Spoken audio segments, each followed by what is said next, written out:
온라인 런치노동법 5화 시작합니다. 안녕하세요. 런치노동법 사회를 맡은 한빛 미디어 노동인권센터의 이한솔입니다. 안녕하세요. 김희영 노무사입니다. 네.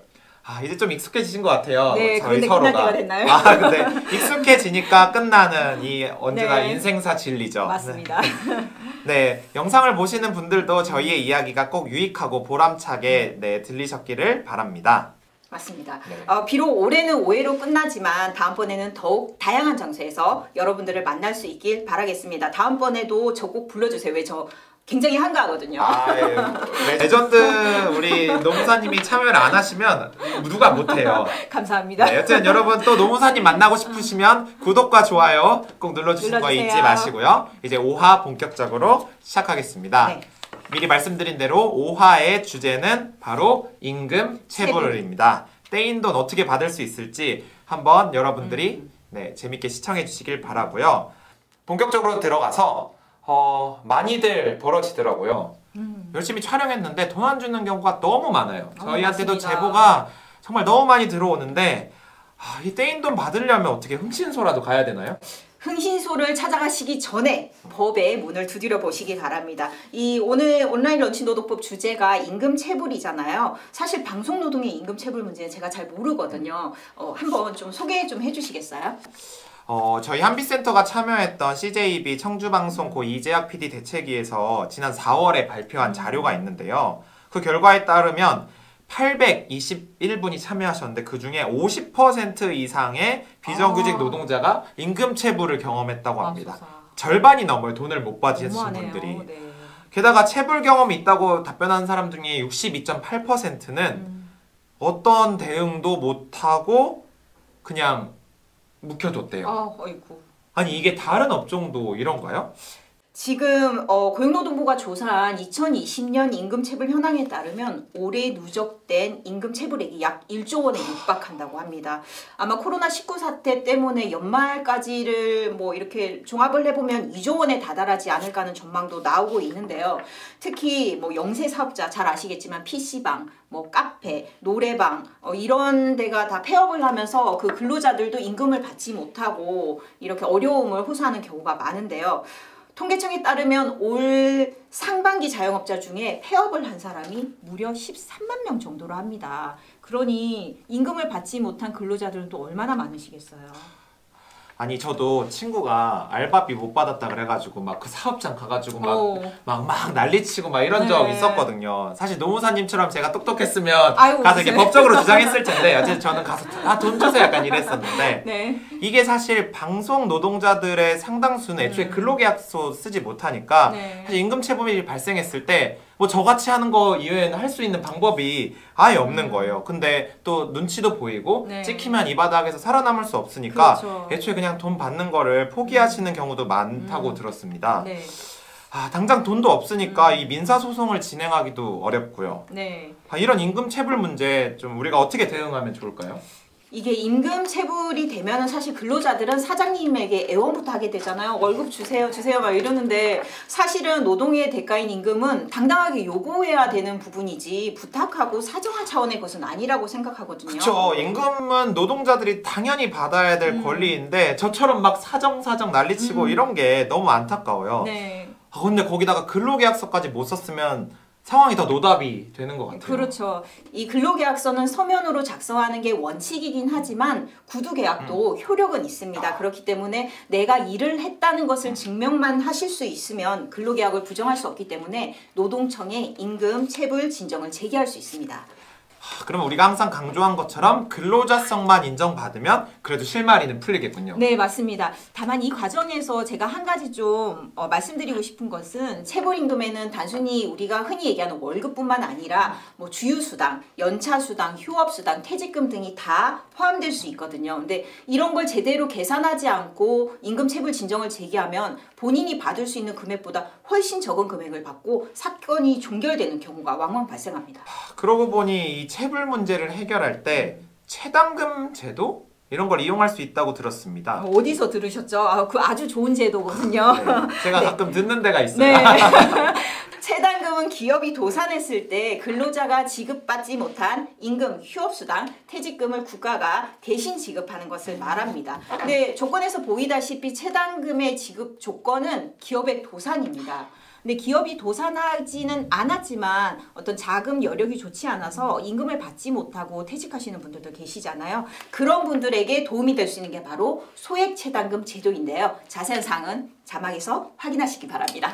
그래도 아예 방법이 없는 건 아니라서 네. 좀 불행 중 다행이랄까요? 네, 맞습니다. 하지만 이 소송을 해서 바로 주기로 한 임금을 주면 다행인데 배째라는 식으로 계속 임금 체불을 하시는 것들을 그냥 당연하게 여기고 지급하는 것을 거부하는 네. 그런 사업자들이 많으면 네. 이게 방법이 있을까요?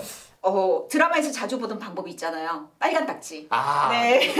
바로 압류 절차입니다. 네. 압류라니 이거 약간 그냥 집 얘기에서만 나올 것 같은데 네. 평소에 약간 압류를 저는 당하는 입장이 경우가 많을 것 같거든요. 근데 저희가 압류를 할 수가 있는 건가요? 네, 맞습니다. 이거 어떻게 하나요? 노동청에 임금체불 진정서를 제출했는데도 사용자가 임금을 주지 않는다. 그러면 민사소송을 생각할 수 있겠는데요. 고소를 위해서는 일단 노동청에서 임금체불을 인정한다는 체불금품 확인원을 받으셔야 합니다. 그런 다음에 그 기업을 관할하는 지방법원에 가서 근로기준법 위반으로 고소를 하시는 거죠. 그런데 이때 사업주가 재산을 빼돌리거나 기업이 도산하게 된다면 나중에 돈을 받을 수가 없잖아요. 그래서 이럴 때 하는 것이 가압류입니다. 그렇게 가압류를 하고 민사소송에서 이렇게 이기면 네. 그럼 어떻게 되나요? 임금체불 소송에서 승소하면 사업자의 재산에 대해서 강제 집행을 할 수 있는데요. 이 압류된 재산을 현금화해서 순위에 따라서 받게 됩니다. 근데 기억하셔야 되는 게 이 임금 채권 중에서 3개월의 임금, 최종 3년간의 퇴직금, 그리고 재해보상금은 최우선 변제권을 가집니다. 최우선 변제권이 뭘까요? 다른 무언가보다도 먼저 받는다? 최우선에서? 맞습니다. 네. 네. 이름 가장 그대로 먼저, 했었는데. 네, 다른 채권자들보다 돈을 제일 먼저 받을 수 네. 있다는 것입니다. 그러면 이제 우리는 악덕 사장한테 이렇게 레드 카드를 막 그렇죠. 붙일 수 네, 있는 맞습니다. 다는 사실을 네. 드디어 알게 된 거고.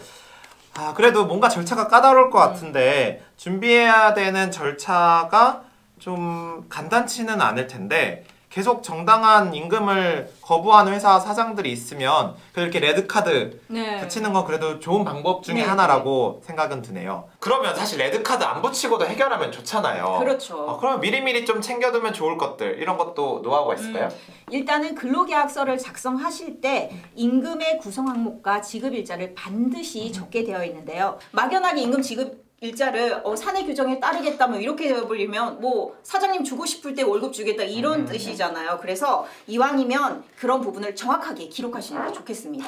나 월급 언제 주는지 정확하게 명시해라. 그렇죠. 네. 계약서 하나하나를 이렇게 꼼꼼하게 살펴보는 게 어쨌든 속수무책으로 당하지 않는 좋은 방법이겠습니다. 네, 그렇습니다. 그렇기 때문에 계약서를 작성하실 때 임금은 꼭 최소한 1개월에 한 번 지정된 날짜에 지급하는 것으로 작성하시고요. 그리고 뭐 주휴수당이나 연장근로수당, 연차 미사용 수당도 미지급 시 임금체불에 해당하거든요. 그래서 그러한 수당 부분도 근로계약서에 명시하시는 게 좋겠습니다. 자, 다시 한번 강조하겠습니다. 근로계약서의 수당 꼭 명시해 주시고 언제 받는지 이런 디테일한 네. 부분까지도 꼭 명시하는 거 잊지 말아주시기 바랍니다. 네. 그리고 임금 체불이 확인이 되면은 사업주는 체불된 임금만 주고 마는 게 아니에요. 무려 20%의 이자를 지급하여야 합니다. 그리고 동시에 3년 이하의 징역 또는 2천만 원 이하의 벌금이라는 형사처벌을 받을 수도 있고요.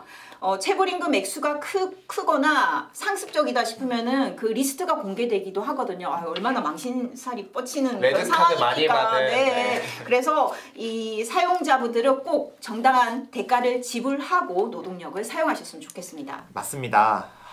사업주도 정직하게 하고 근로자도 열심히 일하면 네. 그만큼 좋은 방송 현장이 그렇죠. 되고 더 좋은 드라마 예능, 시사교양 프로그램이 나오겠죠. 네, 맞습니다.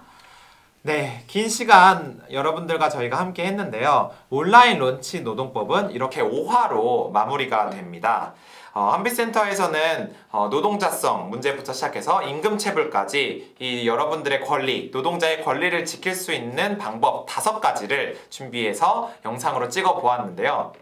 만족스러우신가요? 네. 워낙 노무사님이 잘해주셨을 거라 이제 아유, 잘 저는 인도해 뭐 주셔서 감사합니다. 당연히 네, 기대 만발입니다. 네, 2021년에도 저희 런치노동법은 계속 이어질 예정입니다. 그래서 좋아요와 구독 꼭 눌러주시고 여러분들의 의견은 페이스북이나 이메일로 보내주셔도 저희가 충분히 반영할 수 있습니다. 그래도 온라인으로 만나는 것도 나름 유익했지만 네. 런치노동법 런치인 만큼 다음에는 코로나가 종식돼서 여러분들과 한빛센터에서 함께 네. 식사하면서 그때 노무사님도 네, 저도 이 밥 오프라인으로 먹으면서, 초대해서 네. 같이 밥 먹으면서 실물로 함께하는 보면 더 괜찮아요. 아, 네. 그죠? 저희가 기본 카메라를 잘 못 받아서 네, 맞아요. 실제로 만나는 날이 오기를 바라겠습니다. 네, 이 5편의 촬영 과정을 후원해주신 재단법인 공공상생연대 기금께도 감사의 말씀 전하면서 마치도록 하겠습니다. 네, 지금까지 시청해주셔서 정말 감사드립니다. 감사합니다. 감사합니다. 감사합니다.